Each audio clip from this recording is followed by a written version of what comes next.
Welcome to EverydayFI, where we explore the lives of everyday people pursuing financial independence. I'm your host, Meghan Combs, and I'm here to show you that you don't need $1 million book deal or a famous blog to reach FI early. By talking with real humans, you'll see how you can forge your own path to financial freedom the everyday way. Before the episode starts, I just want to say that I am back from my June Red X month, actually a little earlier than I planned because Mitch and I wanted to record this episode, and Mitch is super excited. He's super pumped about this episode. So we're going to be talking about the middle class trap, fallacy in our opinion. But just to tell you about the show, the next interview that's coming out is going to be with Ingrid, and that will be coming out on July 7th, and that's part 1 with her.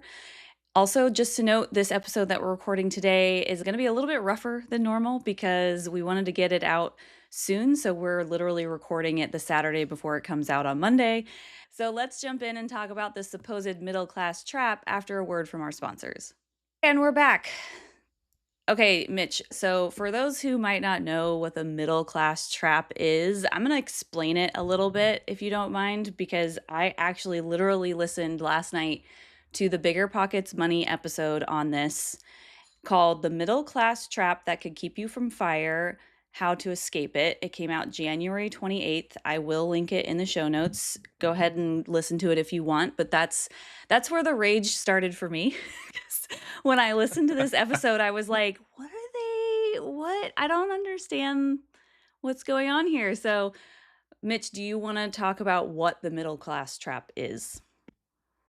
Boy, I am so hot and bothered, and I have never been so excited for like Rage Joy to come out via microphone because this has driven me insane. And January, you mentioned, I actually think it may go back further than that when this nonsense started to show up. And I want to give a disclaimer. I am a massive Scott Trench fan. I literally gave away like 25 copies of his book to some high school youth that were in this entrepreneur class that I went and did some teaching about real estate investing at. And I'm a huge fan, but I do not know where this came from. I have some ideas, but it would just be speculation. So, in any case, the middle class trap has been defined a few different ways. But what it really started out as is this kind of concept of this alleged 35 to 40-year-old person, so people in our age range, waking up one day and going, wow, I've done everything right. I did what I was supposed to. I put money into my 401k, I invested in my Roth IRAs, and because I bought a house when I was younger, it's built up in equity, and here I am with a $1 or a $2 million net worth, and I can't do anything with it. And it is this complete and utter nonsense that podcasts like ChooseFI and ironically BiggerPockets Money, those who have allegedly not coined the term middle class trap, but boy have they shouted it from the mountaintops. They themselves spent several, and I mean maybe a dozen, maybe even somewhere between a dozen and 2 dozen episodes talking about the mechanics of how we can get access to money before the age of 59 and a half. And yet, somehow, some way, for some reason, they started spouting this garbage off and have just like ignored facts that they know to be true. So that's the alleged middle class trap. We wake up and we're stuck. Yeah, and I will tell you when I listened to this episode, so apparently it came from a survey that they sent to their audience, and they said there was 2 top concerns with them, and one of them, like the top one, was the middle class trap. And the thing is as a product manager, like we know very, very intimately that when you send user surveys, the type of questions you ask really matter because you can ask questions that are very leading that will lead to an answer that you want that maybe fits within like a marketing scheme that you might have. I don't know if that's what they did, but like that's kind of what I'm feeling from this because the middle class trap sounds very clickbaity, and I have a very distinct feeling that their audience didn't come up with that term or maybe one person did, and Scott and Mindy were like, "Oh, that's a great term to like reel people in." But that's where it originated from, is what they said in this episode. So, but again, when they started talking about the type of person who's in this supposed trap, they said that it wasn't just people like 35 to 45. It was also the married couple, the one who bought the home, the ones who have newish cars with car payments, the ones who have 2.5 kids with a dog. And I was like, that's not a FI family. I mean, sure, it could be, but like that's the average American family that you're describing right now. That's not a FI family. And I'm not saying that a FI family doesn't have a home and cars and a dog and kids, but I'm like, if you're talking about an average family, they're usually the ones who are going to retire at 65. So none of this really matters. And then I was like, okay, maybe what they're seeing as the trap is that this average family finds FI later in life and then feel trapped because they don't know anything about FI and how to access their money. And so they feel trapped because they did everything right according to the average American, but they don't know anything about this. But the problem with that is that they didn't say that explicitly in the episode, right? Like that, these are all things that I was like, well, maybe this is what they're getting at, but they're not being explicit with it. And so it was really like a little bit confusing. And I'll let you respond to that before I launch into other things that I noticed about that episode, because there were other things that Scott Trench said that I was like, what? Okay. So I'll let you respond first, though. I am so excited to hear whatever those things are because I, it's so hard to respond to what you said because I feel like there is no way to record this episode with you and I without some version of word vomit between the two of us. And I think it's completely okay because I honestly think that you and I, and what we heard from Brad Barrett, that emotion, that rawness that came out, I think that we are personifying the vast majority of the people that have come in touch with this nonsense from the FI community. So I do think you're right. I think you're absolutely right that there is a semblance of truth to the fact that there are everyday normal people who don't know squat about FI. And there's even those who know about FI. You and I know somebody in common who in our private text group that we are in said, I actually think the middle class trap is real. But then she actually looked into, read, and came to understand and went, oh, these are the facts. I'm going to follow facts and I'm going to choose to work on this emotional thing that I had to push that aside and be done with it and move on because now I understand how I can get there. Now, here's what I think is really interesting.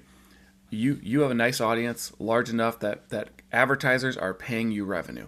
I think it is incumbent upon us that you and I have a responsibility to not allow something like this to ever have come out of our mouths without like an apology and or like a correction or here's the ways that we can acknowledge maybe you feel this way and your feelings are valid. However, here are the facts. If I was you, I would anchor to these facts and figure out how to get your emotions to follow over some period of time to accept that this is true and real. And so when you have as large of an audience as BiggerPockets Money has, and you spout this off, and you know, like Scott Trench and Mindy absolutely know how to do a Roth conversion ladder, how to use HSAs, and that there's a good chance we're arbitraging our income because just you and I, high earning households, right? So we're taking the benefits of all the tax advantages today by doing pre-tax 401ks and IRAs and all this stuff, knowing that when we retire early and we choose to draw off those IRAs, we're probably going to be in a way lower tax bracket. And therefore, even if we didn't fully pull off a Roth conversion ladder, even if we just took out the money, we might land in a 8 to 9 to 12% tax bracket. And oh no, pay a penalty. Who cares? It's 10%. Like, do I want to pay it? No. Will I? Yeah, if I had to. But still, all along the way, we got tax-free growth this whole time. And so when we take out that one piece comes out earlier, maybe we get hit with 10%, we still won. So, like I said, I don't even know if I answered your question. I am so fired up and worked up. This has bothered me for 6 months, and now I get to yell about it on the radio for the first time ever, and gosh, it feels good. So thank you for coming out of your Red X retirement, by the way. I coined that term in my mind. Thank you for coming out of it early to do this. And yeah, I don't know. What do you think? I feel like this is how this whole show is going to go. What do you think? Yeah, no, that's good. Yeah, no, I don't mind. I was the one who suggested this because, as you alluded to, Brad went on to Bigger Pockets Money to talk about this. Brad from ChooseFI, and he also has an episode on ChooseFI about the middle class trap. I will say I have not listened to that one yet, but I did listen to Brad's response to the middle class trap with Scott and Mindy, and I have a few thoughts about that episode too. But I'm going to talk about that a little later. I want to go back to the first episode that I listened to about this that was on Bigger Pockets Money from January. So the way that Scott and Mindy talked about getting out of this trap was very tactical. And the interesting thing is, like, in this original episode, they didn't talk about the mindset shifts that have to happen to actually start selling stuff, which is what their rhetoric is now. They didn't talk about that. I can tell that they changed their rhetoric over time as they were probably getting feedback about this topic. Again, this is all speculation, so it just looks obvious, but I don't know. It could just be speculation. So in this original episode, they're not talking about like, oh, we can't spend our money because we were savers, blah, blah, blah. They don't really touch on that at all. They just talk about the tactical stuff. But the tactical thing that Scott said that I was like, what? Was stop maxing out your 401k, only get the match, which is sure, fine, whatever. Stop maxing out your HSA, which I was like, what? No. And then pay down your mortgage. And I was like, no, dude, what? And he was like, that's what I would do. And I was like, why? Because you want to be mortgage free? That doesn't, what? Like, I don't understand. That math ain't mathin', bro. Like, that doesn't work. And I was like, and even if you do want to be mortgage free, which is totally valid, there's a third option where you take extra money and you invest it in a brokerage and let it grow for 10 years and then take that money after 10 years and pay off the remainder of your mortgage. That, like, I was like, what? And even Mindy was like, nah, son, I'm not going to do that. So I don't know. I thought that was really weird. Very, very weird, and it's funny you bring this up. So, again, let's label this as speculation. But I wrote a note that said, I feel like what we're looking at here is you attract. Okay, we attract in this world what we project. Okay, and what I think is maybe Scott is feeling something that like he will not sell his principal. He didn't feel comfortable with where he was. And so therefore he went out looking for that in his community and he got some of that feedback back. And so into the tactics. I think it's, again, this is insanity to me. I understand where you reach a certain point in your FI journey and you may no longer want to contribute above the match to your 401k.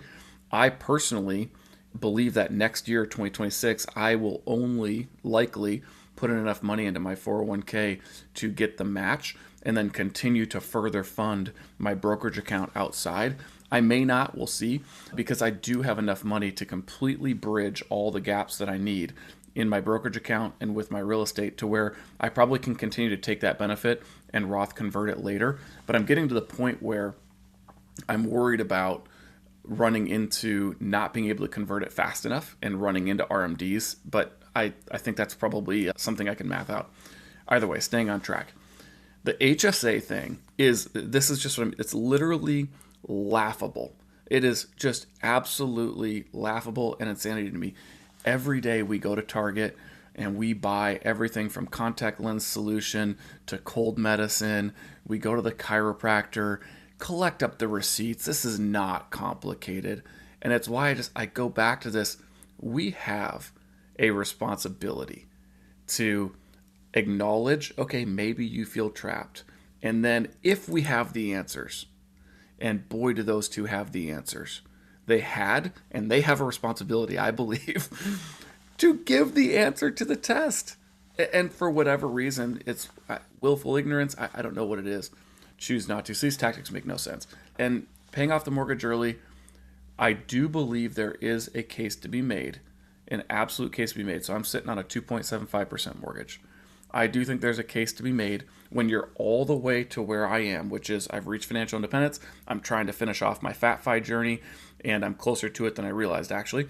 But it could make sense for me to pay off my mortgage today. And I know that sounds crazy. And it would turn me into FatFi overnight. Think about that. I would become FatFi overnight if I paid off my 2.75 mortgage, because I don't have what you described, Megan, the benefit of time to put the money in a brokerage account, let it build up for 10 years. I'm going to be FatFi in 2 or 3 years, no questions asked. I might actually be there today, depending on how you look at drawdown. But if I paid off my mortgage, game over. So it's a really interesting thought where that is the one point where it makes sense. But I would never truly advise you what to do. But if you were asking for my feedback, I would tell you, Megan, I wouldn't pay it off because of where you are in your journey. You got time on your side. I'm out of time. So technically I could do it now. Again, you're just going to keep getting word vomit out of me. Anything in there you want to talk No, about? I mean, that's a really good point that these strategies are very personal. And I do want to qualify that in that episode, Scott and Mindy both said that. Scott did say, like, you guys are going to hate this idea. He's like, because it goes against everything that the personal finance gurus say. So I will qualify that he did say that, and that I think it is a personal decision for him. And I think he also mentioned that all of this is very personal. So I will say that. But I think what got me was the not contributing to the HSA, because that, no matter where you are in your journey, is going to be extremely valuable. And it's not that much money, y'all. Like the top, end of it, if you're a couple, is $8,700, $8,000. I forget what it is, but it's something around there. And it's not that much money. That's really not that much money.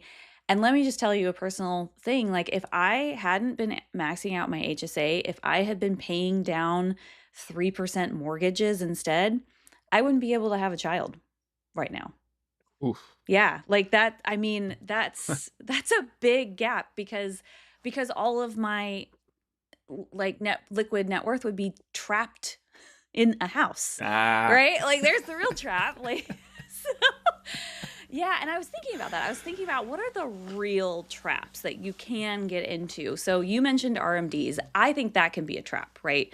Which is required minimum distributions. This is something that when you reach a certain age, I believe right now it's 72 and a half, something like that, you have to start drawing down a certain amount from your pre-tax accounts. So traditional IRAs, 401ks, you have to start drawing down because the government wants their taxes. So you might end up paying a really big tax bill when you're in your 70s and beyond. That is a trap because you can't get out of it. Once you're there, you can't get out of it. You have to do it. So, I also think, keeping up with the Joneses, that's another trap you can get into, but you can get out of that one. So that's, pretty easy to get out of that one. So I guess I do want to make a really funny comment. So I was listening to this last night. My husband and I were packing because we're literally about to go to the airport in like an hour after we stop recording. And I was kind of listening to it while we were packing. So he was also listening to it. And he was like, how many times are they going to use the phrase middle class trap? Stop trying to make fetch happen. And then we got to joking that it almost felt like a drinking game. I was like, okay, every time they say middle class trap, take a shot, because they said it like every 5 minutes. And so that's why I was like, this feels very marketing schemey to me. So anyway, I just wanted to bring that in.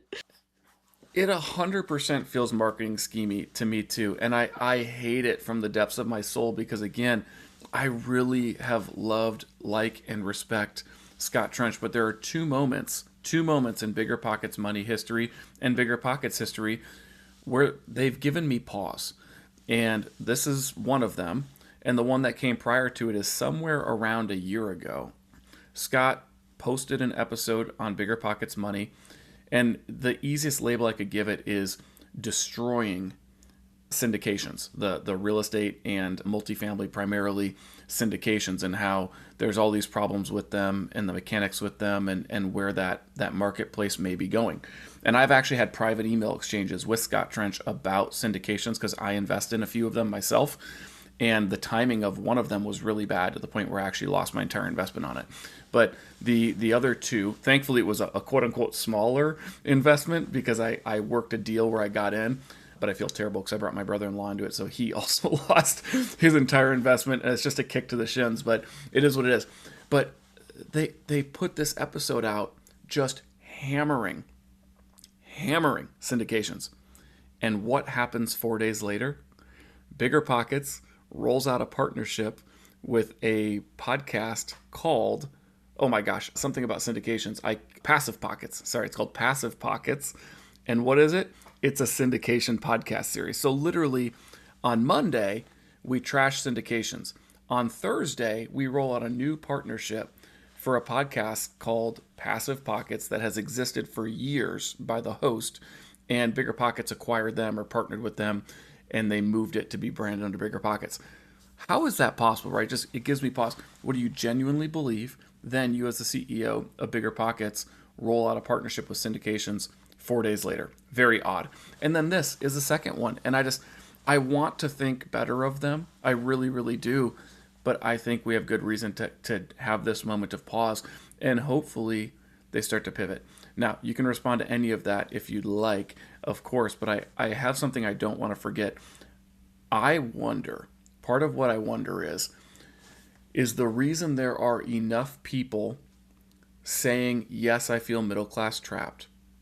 Because if you look back 10 years ago, how big was the FI movement? If you look at, ChooseFI's Facebook group today, there's 100,000 plus members. Had they had the traction, same level of traction with ChooseFI, didn't even exist 10 years ago yet, but if it did, how many people would have been in that Facebook group? That I really wonder. And the reason I bring this up is I wonder if there are so many more new people finding the FI movement because of how the internet's moving forward and online forums and all that maybe there's just a ton of people that showed up that have no education about the FI movement. They don't know all the details. And then this is where I'm really going with this. Think about the ChooseFI episodes and prior to the Middle Class Trap episodes of BiggerPockets Money and some of the other big podcasts that are out there. We've been talking about lifestyle design, how we can reach a savings rate, and the money just becomes a math problem, but let's really focus on how to enjoy our lives. How many episodes in the last 1 to 2 years have been contributed to the mechanics of the how? I kind of wonder if Brad and Jonathan and all these other hosts got tired of talking about Roth conversion ladders, because what more can you say about it? So like the episodes are out there. Go listen to them. We moved to lifestyle. So a newbie shows up, starts listening. They never hear about the mechanics of money. They just hear about lifestyle. They just hear about, yeah, pile it into your 401ks. Life's going to be good. And then one day they wake up and go, but wait, how do I use it all? When is the last time we truly belabored these points? And I think it's been a while. I don't know what you think about that, but it's a thought that I had this week. Well, I'm kind of the wrong person to ask because I'm one of those people who found ChooseFI in their earlier days. It was 2019, and I think they'd only had a podcast for like 2 years. So they were still in the mechanics. And I also went back and listened from the beginning and caught up. So I listened to all of those episodes and then continued to listen.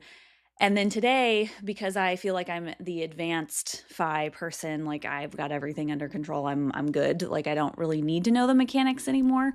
I kind of have gotten away from listening to the financial podcasts and gotten to like health and economic type podcasts, like Money with Katie, who she does more like broad economic and social construct type of discussions. So I don't know if the episodes are keeping up with. I do think that there was like one that came out on ChooseFI with Sean Mullaney, who is Brad's friend in the CPA, who is also like an internet friend of mine.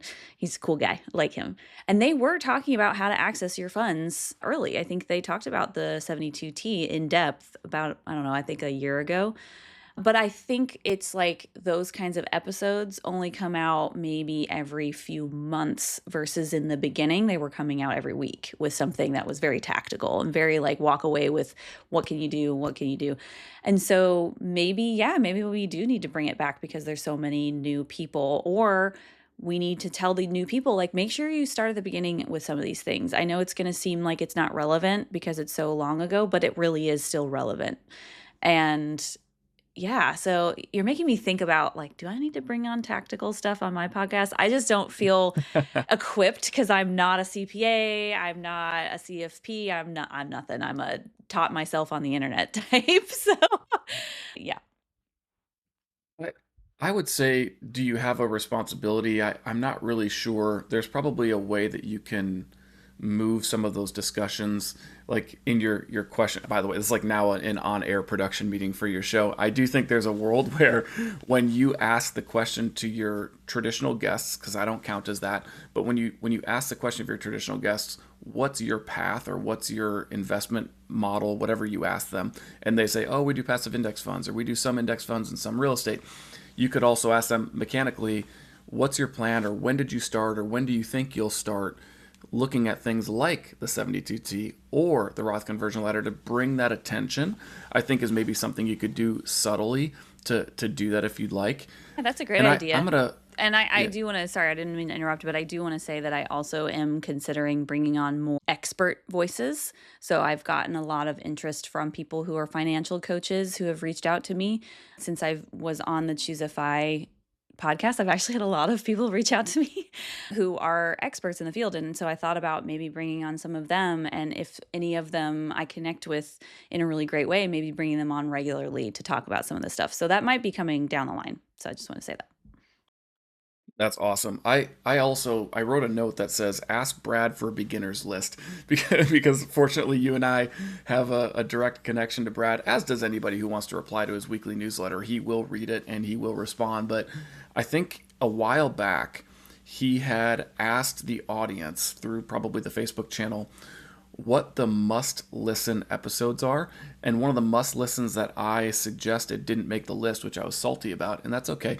But maybe this is something that A, needs to be considered, and B, Brad needs to be updated on the website, and then C or 3, I don't know if I was using numbers or letters, but item 3 is maybe during some of the pre-recorded outros or intros that you have on your show, he has on his, maybe we point audiences to that. If you're new, a good place to start. It's hard to go back in arrears and listen to hundreds of episodes or popcorn through titles. Maybe we give you the answers to the test somehow. So if you're new to the community, you never end up feeling trapped. You should not wake up feeling trapped. If you showed up here because you said, I've been saving and investing for 15 or 20 years, I have all this money, but shoot, I'm 43 years old and I'm stuck. I can't even touch it. What was even the point? We go, you can start here. And there's a little link that takes them where they should start so they can learn these mechanics and go from paranoid to peace. Like, what a gift we could give newbies, right? Yeah. Like, I don't know what you think of that, but No, we that's a should do great that. idea. Yeah, I mean, I can do that in this show, and specifically just how to access your money early. I can do the episodes on the 72T and the Roth ladder because we're not going to go into that today on this episode, but it's pretty, I don't know about the 72T. That seems really complicated to me, and I don't know why you would do that over the Roth ladder unless you had to, but the Roth ladder is pretty easy. So I even have like a graphic that I made when I was on Instagram, like a little printout of how it works. And so I could even just put that up on my website somewhere and have that linked because I'm happy to do that. I didn't like charge anything for it. It's somewhere in my, logs of files somewhere that I made. So yeah, I'm happy to do that. And I do want to take a quick break to hear from our sponsors. But when we come back, let's jump to talking about Brad's reaction on the BiggerPockets Money that he was on recently. And we're back. Sorry, it's fun. We are doing this live, so it's really funny because normally I just like put in the little sound for the ad breaks, and this time I'm like, okay, I'm just gonna look at the time and say ad breaks. So anyway, that's why we're laughing. So Brad came on to BiggerPockets Money to kind of respond to this idea of the middle class trap. And again, like I said, I didn't listen to his response on his show yet. So, Mitch, if you have anything to say about that, please do. But my initial reactions to that was, again, I noticed that they were saying middle class trap a lot, but it's not an actual trap. It's a mindset shift that's needed. At least in this episode, that's what they were saying.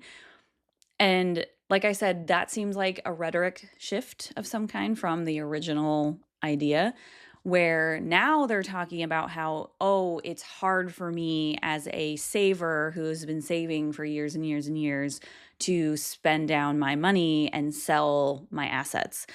And to me, that feels like a separate issue from their original issue, which was like you have this average person who has been doing all the right things, and then they now realize that they want to retire early, and they feel like they can't access this money because they don't know how to do it. That seems different than I know exactly what to do. I just don't want to do it. And I think Brad's response during the episode was mostly empathetic to that idea until he said, "Get over it, you're an adult." That rubbed me the wrong way. And Mitch is laughing because we talked about this beforehand. Like, that rubbed me the wrong way. And it also was very incongruous with who Brad is as a person. And to me, I'm like, I feel like he was getting frustrated with the conversation because we don't know what the live conversation was right? So they edited it. I actually heard a couple editing choices that they made in that episode that made me scratch my head. For example, Brad was like obviously talking and they cut in the middle of him talking and inserted something that Scott said, and then Brad started talking again, and I could tell that that wasn't exactly what happened live, or at least I'm postulating that it isn't, just the way that I edit a podcast, and so I know how this works. It just sounded very like Brad got cut off really, really quickly, and then I don't know. Anyway, I feel like Brad was probably getting really frustrated, but that did still rub me the wrong way, and I that's not really how psychology works. If this truly is a psychological issue that you can't touch your money, just saying get over it is not really that helpful. So, Mitch, I'm going to let you respond now, though, because I know you got Yeah, thoughts. this is a classic, just different lenses. Like this will be the first point where like I'm Team Edward, you're Team Jacob, and I was gonna find a way to get that into this podcast one way or the other. So here's the deal. I think this is all about in the eye of the beholder, what you heard, what you feel, which is a classic based on your life experience. Everything in your background informs the way that you see, view, and take in the exact same content that I see, view, and take in. And I re listened to the episode, which I was going to do anyway, but I re listened to it listening for two things. And I heard neither of them. One is I have also edited podcasts. I still never heard whatever it was that you were talking about, but I listen at 1.25x, so it's slightly faster, and maybe I missed it because of that. And then the second thing is I listened very carefully, and it was like 30 or 40 minutes into the episode before that happened, and there had been so much empathy, so much I understand that, so much I get where people are coming from. And then I think you're right. I think eventually it's just like the frustration was reached, and Brad was just like, at some point you have to get over it. And I actually completely agree with that. At a certain point, for you, Megan, for me, Mitch, and for people that have been exposed to all of this, and we understand the concepts, we have to choose at a certain point to trust them. And if we're not going to trust them, maybe not dismiss them and just say, well, I'm trapped. Instead, say, okay, I mentally I understand how I'm supposed to get there, but emotionally, my heart and soul, I'm just not there yet. How can I get there? And so I think the just get over it was about the math, and it sounded like it was about the emotion. And maybe I'm wrong. Maybe I'm just too much Team Edward here, and you're actually the one that's right in your chair. So I don't know what you think about that. And I have something else from this episode that I want to talk about related to real estate, and we'll get there. But go ahead. Yeah, I think it was mainly, like you said, it's our perceptions shape our realities. And, you know, I actually grew up with a lot of get over it type of, mentality, but it was for much more serious things. And so I think that might have sparked something in me. I will say my husband Mm. also reacted the same way. He was like, get over it. He was like, he was like, my initial reaction to somebody saying get over it has me doing the middle finger at them. And I was like, see, like that's a very strong reaction. So I can't be the only one. Like there must have been other Yeah. people in the audience who were like, whoa, Brad, come on. So but again, I don't think that's truly Brad's essence. Like I think he was frustrated. And I think there is a point in time where you can try to work with a person and they just keep coming at you with like what ifs, what ifs, what ifs, what ifs. And there's a point in time where you just have to throw up your hands and be like, look, man, if you don't want to do this, then what the heck was the point of saving all this money? There's a point where you have to just get through those emotions and just do it. Just do it. And so, like that Shia LaBeouf, just do it. I don't know if you've ever seen that. Anyway, I've not. that's a oh I'm yeah. just picturing him on Hot Ones. On Hot Ones when he did the chicken wing interview. It's one of my favorite things. And I'm also picturing him. He went through a really tough phase in his life. Maybe that's what it's from, where like he had some issues. And Yeah, that's what I'm picturing is him being filmed in not his finest moments. yeah, no, I have no idea what this is from. It came out of like, I don't know, a meme back in 2018, 17, something like that, and where he's just going, just do it. And he's like doing this like whole pump thing. And I don't know if it's like a Nike commercial. Anyway, that's Do not edit this out. I'm not going to, don't worry. But that's kind of like I wonder if that's what culminated in him because I feel like Mindy was like, "Well, what about this? What about if somebody grew up poor? What about this? What about this?" And he was like, "You can what if me all day, but in the end, the math is the math. If you want access to your money, you have to do these things and if you want to retire early, then you're going to have to get over these emotions somehow and just do it. And if you need like therapy to do it, then do that, sure." And I think the thing is we as financial entertainers, which is what we are, like we are not therapists, we are not CFPs. Like, sure, Brad's a CPA, but he's not our CPA. He's not your personal CPA. He doesn't know our specific circumstances. There's only so much that we can guide you with without knowing you as a person, right? And so I think generic, like, mental mindset shifts is not always going to work for everybody. And so there is like really when you think about it that way, the only advice we can give you is you're going to have to get over these feelings somehow. I can't tell you how you get over those feelings, but that's the only way that you are going to be able to access this money and live the life you want to live. Yeah, I think that's great. And to go all the way back to the beginning, I want to make sure in no way did I mean to say that response and Chris's response was isolated to just you. I absolutely agree. There's probably a bunch of people out there. I just didn't hear it that way. It's so interesting. And but the reality is like we take a lot of people know like the disc profile. I don't know the disc profile, but there's this personality survey called the personality index and I'm relatively close to an expert at it actually, but I am a controller. And the easiest way to describe who I am is there is a correct way to roll up a tube of toothpaste. And what that means is if you go and Hulk squeeze it and it's all wrinkly, you did it wrong. Okay, there is a correct way to do it. And that'll tell you everything you need to know about me. So, with that said, I spent 18 months in therapy working on my mind and all of my inside that was allowing me to make the shift that I made because I felt broken and I felt like something was wrong with me. So I absolutely do not dismiss feeling. I'm a huge proponent of understanding and accepting that everyone's experience and their feelings are as real to them as anything, right? And so in no way am I dismissing that. I'm just saying for me, the way that this brain works is once I put everything in its box, I go, yep, makes sense. That's how I'm supposed to feel. And I either land there immediately or I get there over some period of time. Okay, so with that out of the way, there's something in the episode about real estate that I want to talk about. And I'm curious as someone, you are currently a landlord, not for much longer, spoiler alert, but not for much longer. I'm curious what you think about this. So I wrote this note that says, Around 14 minutes into the episode, they begin talking about this rental property or these rental properties. I think it was two of them. $500,000 trapped in equity and they're not cash flowing. So then Scott says something like, if you have a rental property that isn't doing better than average returns, and I'm going to just assume he meant 8 to 10% in the stock market, and he says, then what are you doing? And I said, bingo. Okay. So I think now both parties were already 14 minutes into the episode worked up and completely missed this concept of we dismissed the $500,000 in real estate equity and said it doesn't even count towards your FI number.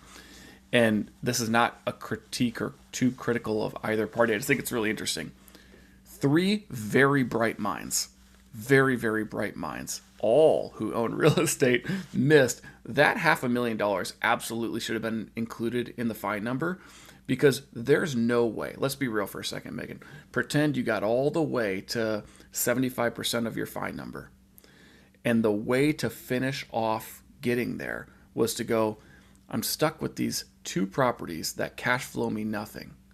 But if I sell them and I capture the equity, it takes me to the finish line. That is what I thought. When I am not a real estate person, so I was very confused. I was like, I get your primary residence not being in your FI number because you have to live somewhere. But rental properties, why wouldn't you add that? Because you can just sell those. Like, you don't need those. I mean, unless you're only taking into account the cash flow. But if you don't have any cash flow, why do you even have them? Like, just sell them. Sure, you lose a little bit of money when you do that. Of course, selling something you always do. But I did not get that part. And I just thought it was like something that I was missing because I don't know much about real estate. Like, you call me a landlord. I am not a landlord. Chris was a landlord. We no longer have tenants. Our house is selling on July 7th. Or it's his house really. But yeah, we are so done with that. So yeah, I'm so glad you brought that up because I thought I was either like missing something or just didn't know what I was talking about. No, what's funny is I only wrote this down just because I thought it would be responsible for us to talk about it briefly, to say that person I think had $1 million in retirement accounts, and then their goal was to get to 2 or 2.5. So they were like halfway or a little less than halfway in theory. But in reality, they had 1.5 less their expenses to sell and all that stuff with the home, or the two homes that were rental properties. But in any case, the other reason I want to talk about it is the middle class trap. I can't remember if they addressed this on that specific episode, but there's a second piece to this that I understand where Scott's coming from, but I think they are way too bothered by it, which is that this whole concept of, air quotes, nobody retires on the 4% rule purely. They all have some kind of an ace in the hole. An ace in the hole is described as a pension, some rental properties, an inheritance coming down the line, all these different things.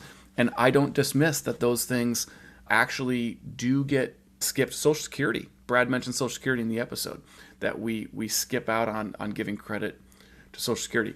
So the concern I have is, for some reason, this concept of, air quotes, nobody does this, is conflated with middle class trap. And I think the two are separate and isolated. And I don't know how deeply you want to go into them, but the challenge I have with this is, take me, okay? My net worth, my investable net worth is one number, but yes, I have an income stream from real estate. But what's interesting is, if you take my FI number, the total income that I need per year to achieve my life goal, let's just easy math, say it's $100,000. And we subtract out the fact that I have about 33 to 36% of my income stream coming from real estate and interest income. So I go from 100 grand that I need down to about 66. Okay. So that $66,000 for me is coming from the 4% rule, which requires whatever 25x 66,000 is, which is probably like 1.6, 1.7 million, right? For some reason, it bothers Scott, and I don't know what your thoughts are on this, or if that was even in the episode. It bothers him that I, Mitch, am not going to early retire purely on the 4% rule, because my real estate and interest income for some reason counts as an ace in the hole. And I don't really think that's a fair representation of the situation, because a huge part of my early retirement would be the 4% rule for that $66,000. And the difference is, yes, I have real estate, but if I was quote unquote just going to retire on 66,000 and that was my 4% rule number, I'm still in theory using it. Do you get what I'm getting at there? Yeah, like you're still actually retiring on the 4% rule. You just have backups, right? Is that what you're trying to say? I No. Okay, so it's funny. I wouldn't even call them Okay. backups. It's all I'm saying is in this example I need 100 grand to live on. Hmm.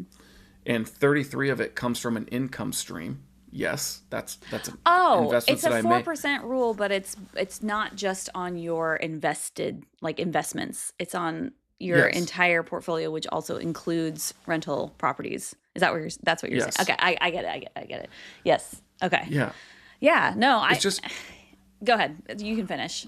I do have stuff to say. it's just yeah, please do. It's just such an interesting thing, and again, for some reason, it gets conflated with this alleged middle class trap, which it's very clear that you and I both think is some version of nonsense, and it's so odd to me that we can't accept that, like, okay, I have a fine number of 100 grand in this scenario, and 33 to 35,000 of it, yes, it comes from an income stream, and the other 66,000 that I need in this example comes from the 4% rule. So why can't I be just include me in the 4% rule, man? Like, let me in there. I don't understand why I don't count.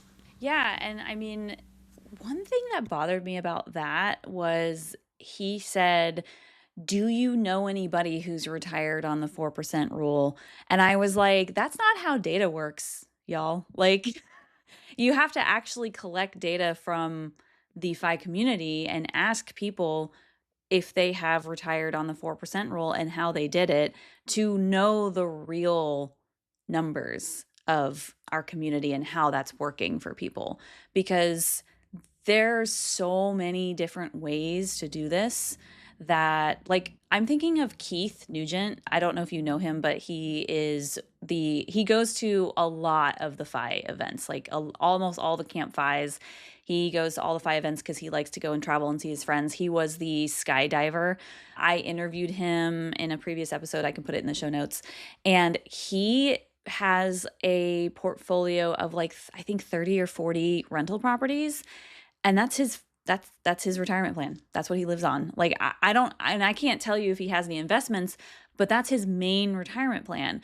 And so are you telling me that he didn't retire on the 4% rule because he's doing it on in like real estate investing? That I don't think that's true. And then, what's the difference between having a, real estate versus living off investments versus like, maybe doing the baristify thing where you live on half investments and then have a like lower paying chill job? Like, why is that not the 4% rule? Because it still equals 4% that you are drawing from different sources. So I don't understand that either. I mean, if they are like, we want a pure example of somebody who has nothing except their investments and they're drawing down, I mean, I'm sure that person exists. Like, why do they think they don't? Just because they've never seen one? That doesn't mean they don't exist, you know? Like, Yeah. Yeah, they put a poll out to the group. It was more than just saying I've never seen one. They put a poll out to the group, and there is a big group of people, and honestly, nobody showed up. There were a few potential referrals that came in. I have a friend, Brandon Johnson, who I reached out to, and I said, you might be the person. And I forgot at the time he has a commercial rental property that dares to bring in like $10,000 a year in income. And so the rest of his FI number being made up from the stocks and bonds portfolio, drawing off 4%, just doesn't count. So the reason I brought this up was initial curiosity, but also the next kind of piece to this puzzle that comes out in this episode that we're discussing is that Scott says he cannot wrap his head around selling a share of VTI, VOO, VTSAX, plug in your total market index fund. He can't wrap his mind around selling a share for personal consumption. And he doesn't say for superfluous consumption, he means for making his mortgage payment or buying food for the house that living month his life. and just living life, right? And so So I don't know. Like you can come right back off mute. Like, what is your That immediate reaction to yeah, that? I'm like, then what were you doing? Like, what was the point of all of this then? If I mean, and that's that mental trap that they think that they are in, right? And I think that's where Brad was like, get over it. Like, I mean, That this might have is, been it. and it's like, what do you think regular retirees are doing? Like, that's what, like, do you just want to have, tens of millions of dollars when you die to leave to somebody? Because that's what's going to happen if you're not spending down your principal. And I don't know. To me, I don't know Scott's life. So I don't know what he's doing. He doesn't sound like he's stuck in a job he doesn't like. For me, as somebody who is stuck in a job that I wouldn't say I don't like it, but I would prefer not to be doing it. I would prefer to be fully retired and be able to spend my time as I want, not working. I would take that all day. I would sell VTI every single damn day if I could, you know? Like that's not a problem for me. So he has some other way of doing this that allows him to not spend it. Like it's all about, that matters more to him than keeping working or whatever he's doing that's working, which I guess is just running Bigger Pockets Money, although I think he's not CEO anymore. But Correct. yeah, and so I think that's just the difference between who Scott is as a person, who I am as a person, who you are as a person, who the audience that's listening to it, who they are as people. Like that's what it is to me. And yeah, I could not, there is nothing that I wouldn't do. I look at our liquid net worth every day and I'm like, could we live off of $400,000? Can we do that? I literally am like, can we do that? And then I'm like, hey, Chris, could we quit today? And he's like, no, we can't. And I'm like, No. dang it. Like I would be the person who'd probably spend my money too fast. Because I'm so over having to work corporate.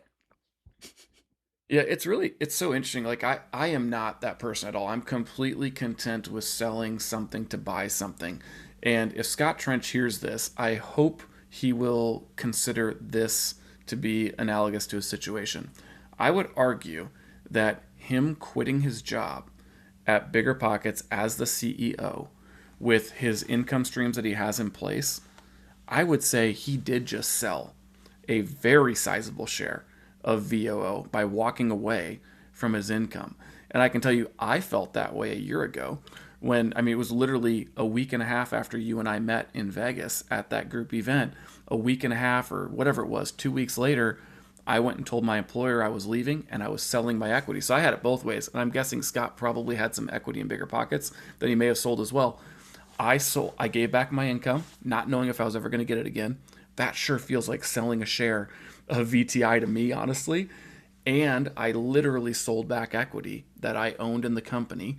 I actually sold back shares of a company and gave up a very strong dividend stream from that business, which was ownership income that came into me for personal consumption. And that personal consumption was two or threefold. One, I went on a wonderful trip for 3 months. And two, I bought myself sanity and believed future mental clarity and freedom. All of that was purchased by selling my income back and giving it away and selling my shares back. I don't know if you see those two as not identical, but do you think that someone in Scott's shoes or some member in the audience who feels the same way might say, Mitch, I get what you're saying there. I could say, use that as a thought experiment to guide yourself towards being better prepared to sell a share of VTI in the future. I don't know what you think about that. Yeah, no, and that's kind of what I was alluding to, that it's you are weighing in the balance one option and one action to another, and you have to do something to pay for your life. It's either working, it's either selling your shares, it's having real estate investments that give you an income, it's walking away from a job and getting that money that you and Scott got. That's selling something, as you said. Like you have to make a choice to pay for your life, and that is what it is. And that's what you have to come up against of, what do you want to do to pay for this life? Like, what are you willing to do? I am so willing to live off of my investments that I want to do it like now when I'm not ready. And some people like Scott are like, I don't even want to touch that. And so you just kind of have to ask yourself, like, what are you willing to do? Like, if you really don't like your job, but you feel like, oh, but I don't want to touch this $2 million that I have in investments or real estate. So are you willing to just keep doing the job that you hate? You really have to think about that, right? And it's hard. It's hard because even I've spoke to a few people on the show that I feel like they feel trapped in their jobs. Now that's another trap you can get in, right? A real one where you might not like your job, but you feel trapped because your identity is tied to it, your income is tied to it. You don't you feel like you have more solid ground with an employer who's handling everything from your health insurance. They have all kinds of benefits, right? And having to, you know, push that away and do that all yourself, like that's a little scary, I could see. And so it's one of those things that I can understand feeling mentally trapped in a job. And I think there are ways to pull back from that. The person I'm thinking of is Casey J, who I forget which episode she was in, but I can link it. And I don't know if we talked about this in the episode. I hope we did, but she was talking about how she could probably walk away from her job now or at least go part-time. I know she just had a baby recently, like a year ago or something. And we even talked, I even was kind of trying to coach her, like, once you're done with maternity leave, like maybe you go to part-time, because she said she's basically there. She could just do that. And I'm not sure she did. I don't know. I need to get with her and catch up. But that's the kind of thing that I'm thinking of. Like that's that mental trap that I feel like, I'm not going to speak for Casey, but I can see how you feel so tied to your job because it's who you have been for so long, and it is what has put food on the table and a roof over your head, that's hard to let go of. And I can see that. Yeah. I don't remember Casey's situation either. I know that her baby was born in the last 6 months, and I don't know if she told us if she went back full time, part time, or somewhere in between. Um, but yeah, I mean, 100%. That's what led me personally to therapy, to figure out like what is wrong with me, because on paper I have what any normal person would want. Any normal person would want. I was my own boss, with the exception that I reported to a CEO. We talked 1 hour a month for the financials and 1 hour a month for some strategy stuff, and otherwise he left me alone. Every other hour of my working day, I made very good money. I was a part owner in the company. I was very highly respected, and yeah, and I felt like everybody was counting on me to be the face of the business, and I was, and I felt like letting go of that was going to be letting everybody down in ways that any legacy I had established would be torn down and destroyed. And so I did feel very, very trapped. Plus, on top of that, like, I was not all the way to FI yet. I knew when I quit I was going to be very close to lean FI, and then I was going to have to let the growth take me the rest of the way there. So I 100% equate the two as similar. And if Scott hears this, I really hope that he can think about that and say, you did cash in VOO. It just was in the shape of a letter and a number. W-2. You sold one huge share, your entire position of W-2, in the name of more time with your daughter, and I can't remember if his second child is a boy or a girl, and more time with his wife, and less stress from running that company, and drawing more enjoyment out of helping people with their financial situation, which is what his heart is drawn towards. And the vessel is BiggerPockets Money. So I hope you can see that. I hope the audience can see and hear that and see that bridge being made between the two things, and find a way to harness it to better set yourself up to be able to sell a share. If you're not like me and Megan, who are both like, bro, I'm selling as soon as I get it. The reason I honestly, this is going to sound crazy. I literally thought, I kind of just want to go sell like $10,000 worth of VTI and go spend it on something stupid. See how it feels. Just to see how it feels. Yeah. To screenshot it right out of my Vanguard account. It can be done. And and then the receipts, it's so funny. Like, and again, if the argument is, I don't know anybody who's sold a share to live off of for personal consumption. When I sold my income and when I sold my equity in the organization, I did buy a $17,000 trip to Hawaii. Now, granted, I hacked about half of it. We talked about that. But, and by the way, that was 12 days in Hawaii. And I brought my 16-year-old niece and my wife and son. So I did sell, and I bought that extreme and fun thing with it and a fireplace for my house. And I bought something else. I forgot what it was. But the rest of it I did jam into the stock market to help grow and accelerate me. So I'll say this. I don't think that I've exhausted every thought I have on this subject. I could sit and think out loud talking about this with you for another hour or two. But what else do you feel like we needed to hit on, if anything? I'm pretty sure I hit all of my bullet points that are in the doc that I have. And, it's I think we have to think about what the actual traps are versus what this marketing scheme trap is. And I think as listeners to the show, I think just you have to think about your own life and where you feel this quote unquote trap potentially, and what kind of things do you think you can do to start to get out of that trap. And if it is something tactical, you're really lucky, because if it's something like, oh, I feel like I can't access my 401k money, there's a solution for that. Super easy. Like, you're actually, in a good place if it's something tactical.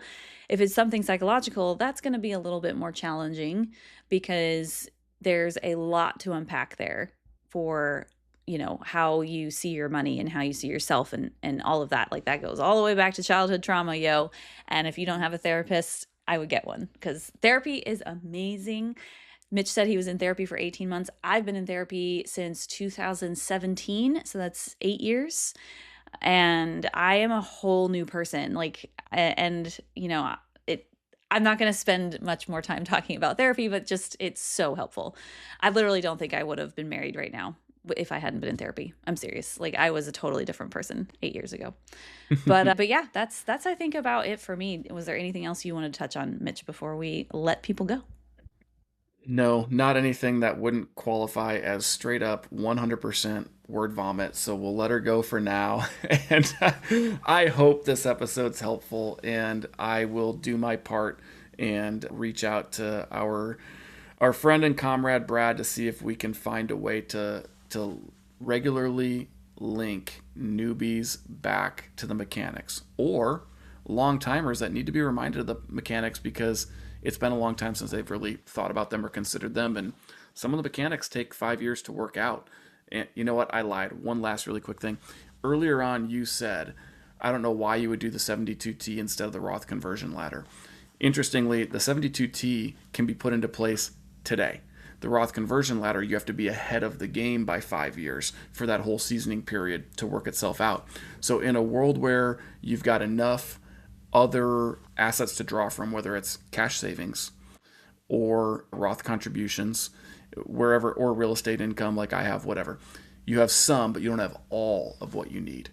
And you have to wait 5 years for the Roth ladder to season to where you can start to take those new contributions. That's where the 72T can kick in, where you could say, you know what, I need $15,000 a year to close the gap. You could start a 72T for $15,000 that takes you all the way to 59.5. Or maybe you say, I just need enough money to get me through 5 years, and you figure out what that number is. So anyway, all that to say, we need reminders of the mechanics too. And I think we can find a way to draw more attention to the mechanics than what we've maybe done as a community for the last year or 2 years, while still focusing on the lifestyle. This time, I promise I'm done. Don't ask me if I have anything more. Okay, I won't. All right, everybody. Thanks, Mitch, for coming on and talking about the middle class trap fallacy. And I'll talk to you soon. Thanks for listening to the EverydayFI podcast. If you're loving this show, here are some things you can do. Number 1, subscribe in your favorite podcast player and share the show with your friends and family. You can also find us on YouTube now. Some of the videos actually have our faces. Number 2, please leave a review. I am always looking for ways to improve the show. Number 3, check out my website, everyday-fi.com, where you can listen to all the episodes and leave comments for myself and the guest. Number 4, if you're interested in sharing your own financial independence story and connecting with other community members, you can find a submission form at everyday-fi.com/podcast. And lastly, number 5, join my Patreon membership for only $5 a month at patreon.com/everydayfi podcast. This is a one-woman show, so every little bit of support really helps. See you next time as we continue to go down the path to financial freedom.